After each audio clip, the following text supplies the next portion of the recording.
मृत्युलोकी एक नगर त्याचे नाव पंढरपूर.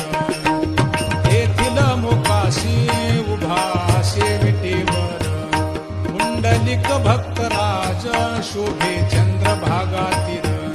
बोलती साधू संत जीवा वाटे हुरहुर.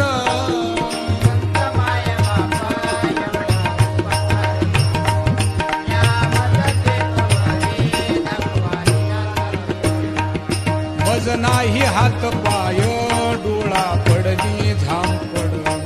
कर्ण हे बधीर झाले वाचा बोले बोबड. नाक मुख गळू लागले लाळ आणि शेंबूड. स्वाना परिगती झाली अवघे करती हाडहाड.